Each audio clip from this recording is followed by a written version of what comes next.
No, una pequeña reflexión, a ver si las comparaciones son absurdas, pero yo creo que tenemos que tomar una dimensión de las cosas. En la guerra de Malvinas murieron 649 argentinos y hubo 1.200 heridos y nos marcó como sociedad.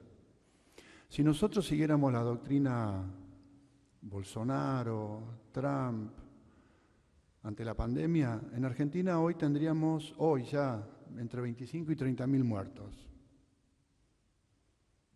Saquen cuenta. Hay que hacer un esfuerzo. Nada más eso. ¿Qué tal? ¿Cómo les va? Buen día. Juan Pablo Ferrari para el diario Hoy, la Red 92. La verdad que quería destacar, me parece muy interesante la explicación estadística que dieron en la previa y por eso me represento la inquietud de hacerle dos preguntas. La primera tiene que ver con las camas que usted mencionó, Goyán, con respecto a que se están implementando cada vez más en terapia intensiva, pero que pese a ello, lamentablemente la ocupación de camas COVID en terapia intensiva está aumentando. Concretamente, si ustedes no hubiesen aumentado las camas a esta altura del mes de agosto, estaría saturado el sistema, eso es una. Y la otra, plantearles si, bueno, el 20 de agosto se van a cumplir 5 meses del aislamiento y también usted, Goyán, habló esperanzadoramente de alguna manera del suero equino y también del plasma. ¿Va a seguir esto después del 20 de agosto? Obviamente tal vez la respuesta no la tengan ustedes, pero en función del porcentaje puntual de la población infectada, que es el 0,5, sobre un total aproximado de 45 millones de habitantes que tiene el país, o en algún momento lo van a plantear como para empezar a convivir con el virus. No sé si fui claro.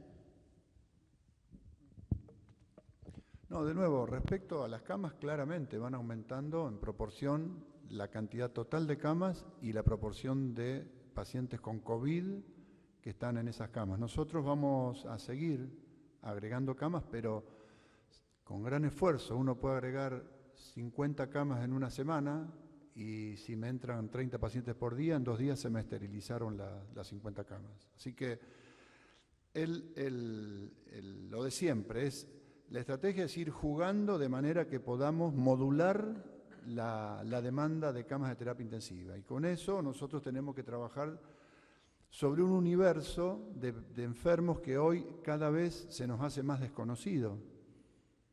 Porque como le dijimos recién, y esta es una situación que pasa a escala mundial, hay una gran cantidad de pacientes, de personas que no tienen síntomas. Ayer apareció en New England Journal of Medicine una publicación de un estudio en donde dice que los chicos entre 1 y 5 años,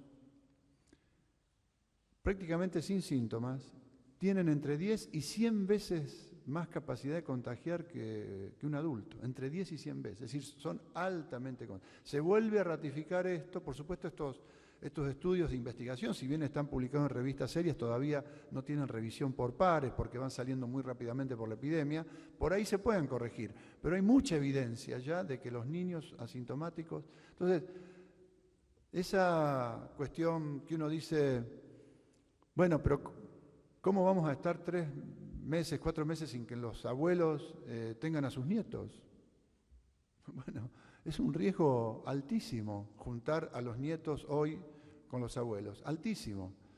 Entonces volvemos a decir lo mismo de siempre, digamos. Nosotros tratamos por todos los medios que la gente entienda y tome conciencia de que estamos todavía en una situación bastante riesgosa, altamente riesgosa, de seguir contagiándonos en forma cada vez más veloz.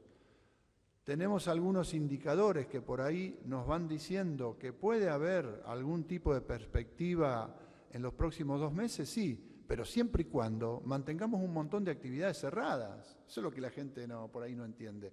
Que los países y las ciudades, los grandes conglomerados del mundo, en donde permanentemente hay rebrotes, los rebrotes no vuelven a ser explosivos porque per se hay un montón de cosas cerradas y cuando aparece el brote, 10 días, 15 días, se cierra mucho más. Hacen lo mismo que acá, solo que ya pasaron por un momento una curva muy alta, los rebrotes no vuelven a ser explosivos porque se toman medidas fuertes, no porque se deja que el virus haga lo que quiera. Entre ellas, no volver a las clases, por ejemplo. No sé si había otra pregunta, habías hecho otra pregunta. Ah, no, no en agosto. Para la primera, segunda semana de julio ya estaría el sistema absolutamente saturado. Y fíjense una cosa, nosotros tenemos en la provincia de Buenos Aires una ventaja que hemos logrado un acuerdo, lo mencionamos siempre, con el sector privado, de manera que el 80% del sector privado prestador de salud de la provincia de Buenos Aires nos dio la información, nos da diariamente la información de sus camas. Ya tenemos acuerdos incluso en 2 municipios, convenios firmados, para hacer una compensación de camas. Si están sobrando camas en el privado y vemos que el municipio, la región está muy tapada con el público y se paga por el arancel del programa Sumar. Entonces, vamos a seguir ampliando esas estrategias, estaremos convocando próximamente también a las cámaras para hablar del tema, porque vamos perfeccionando el sistema. Nosotros hoy en la provincia de Buenos Aires, miren, yo tengo los numeritos casi obsesivos día por día, tenemos 1.086 camas de terapia intensiva entre sector público y privado, hoy ocupándose un poco más velozmente las públicas. Recuerden ustedes que en la provincia de Buenos Aires no es como la ciudad en la cual el 83% de la gente tiene una obra social o prepaga. En la provincia de Buenos Aires hay un 40% de la sociedad que depende exclusivamente de atenderse en los hospitales públicos. Así que nosotros tenemos un crecimiento muy importante en el sector público, que crece la ocupación de camas a una velocidad mayor que en el sector privado. Entonces ya anticipándonos y más allá de que vamos a seguir agregando camas públicas, vamos a seguir perfeccionando y mejorando los acuerdos con el sector privado porque ampliamos un horizonte a casi 1.100 camas disponibles hoy, con un esfuerzo enorme, lo vuelvo a repetir, esto de decir hay 1.100 camas, ya estaría totalmente saturado el sistema hace 3 semanas, completamente saturado. Buenos días. Para usted, ministro, la pregunta, ¿cómo está? 2 preguntas tengo en realidad. La primera es si hay un número que cuantifique la vuelta hacia atrás, la marcha atrás en esta etapa de fases o lo que sea de aquí en estas 2 semanas. Y la segunda, viendo que hizo referencia bastante al tema de la vuelta a clases, hoy debiera volverse a clases porque se terminaron las vacaciones de invierno y no se va a volver. Mi pregunta es, desde el punto de vista sanitario, porque sé que posiblemente no tenga la potestad sobre esto, pero desde el punto de vista sanitario, ¿usted cree que antes de fin de año los chicos podrán volver a clases? ¿Que antes de fin de año qué? ¿Podrán volver a clases los chicos? Respecto al número, el número mágico no lo tenemos, ¿no? Es decir, no sabemos qué día, cuál va a ser ese número. Ese número va a ser el que podamos fijar ese día en donde a partir de ese día empezaron a bajar en forma sostenida los casos. Entonces diremos, ese fue el número máximo y estamos viendo que los casos empiezan a declinar en forma sistemática y ahí podremos decir que comienza una etapa de declinación de la curva. Pero cuidado, no es una declinación de la curva con la cual nosotros decimos liberamos todo, porque esa declinación de la curva, vuelvo a repetir lo que decía antes, se da en función a que la magnitud de la gente que está circulando ya tiene un mayor grado de inmunización, entonces hay menos chances que se contagien porque hay más inmunizados que no contagian a otros, entonces hay menos posibilidad que se crucen uno que puede contagiar y uno que no está contagiado. Entonces empieza a declinar.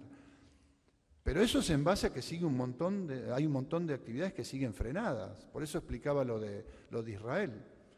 Si yo digo, empezó a bajar, 15 días me está bajando bárbaro, y abro las escuelas, se me arma de nuevo otro desastre, porque hay un montón de población, de esa población, que no está inmunizada y que me va a hacer un nuevo brote y muy grande. Entonces, no pensar que el hecho de que empiece, lo que pasa en todas las ciudades del mundo, de nuevo, no pensar que la declinación de las curvas y que ya en lugar de tener, como Nueva York, 11.500 casos por día, pasan a tener ahora 700, 800, no sobrepasan los 1.000, tienen un promedio de 750 por día, pero siguen con un montón de actividades que no están produciéndose. Están evaluando, ayer leíamos un documento, están evaluando cómo abrir las escuelas en los Estados Unidos. Y es un despliegue logístico y un costo económico infernal. Tienen que multiplicar por 10 la flota de transportes. Ustedes vieron en las películas norteamericanas, el 50% de los chicos van por esos transportes, esos colectivitos amarillos que se ven. Por 10, si quieren cumplir las normas que les están poniendo las autoridades sanitarias. ¿De cuántos chicos pueden ir por...? Ni hablar lo que hay que hacer en las escuelas, la inversión que hay que hacer en las escuelas a todos niveles, detectores de temperatura, cantidad de chicos por aula. Es infernal, es un estudio que es infernal y están pensándolo eso para ya el año lectivo que se les va a comenzar. Es una inversión gigante. Es decir, no volvemos a la normalidad hasta que no haya vacuna. No volvemos a la normalidad hasta que no haya vacuna. Esa es la realidad.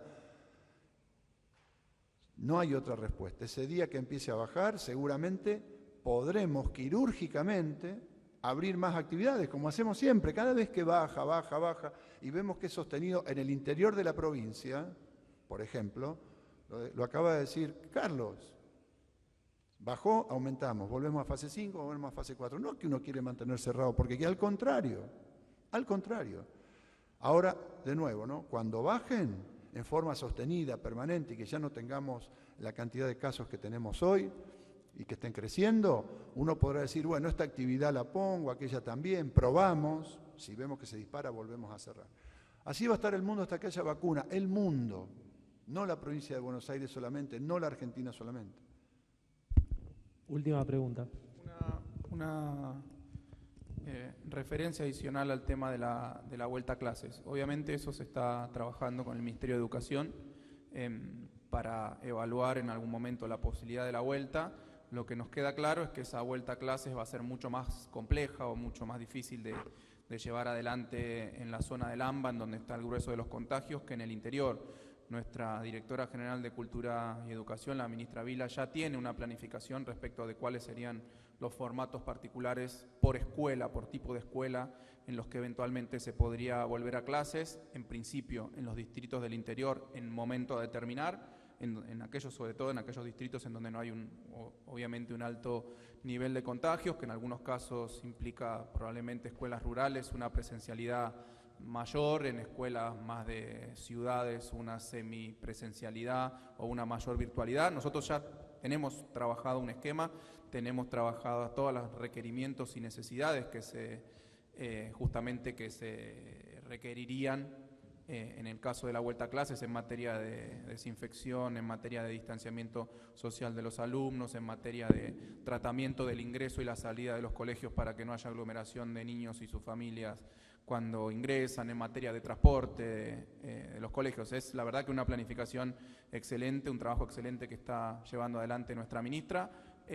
Ahora lo que hay que determinar, de acuerdo a la situación sanitaria y epidemiológica, es el momento. Se está trabajando además obviamente con los trabajadores y trabajadoras de la educación, con los sindicatos que están colaborando con la planificación, pero bueno, será una cuestión de definirlo en aquel momento en que no ponga en peligro a la población en general. El caso, como decía el ministro Goyán, el caso de Israel nos ha prendido una señal de alarma a todos, porque efectivamente parecía que había pasado lo peor de la pandemia, abrieron las clases y se dispararon la cantidad de los casos, justamente porque si bien los más pequeños tienen pocos síntomas con la enfermedad, contagian muchísimo como se ha descubierto recientemente. Así que tenemos que ser muy, muy cuidadosos y precavidos, pero se está trabajando en ese sentido para cuando sea posible, de acuerdo a los criterios sanitarios epidemiológicos que estamos revisando permanentemente.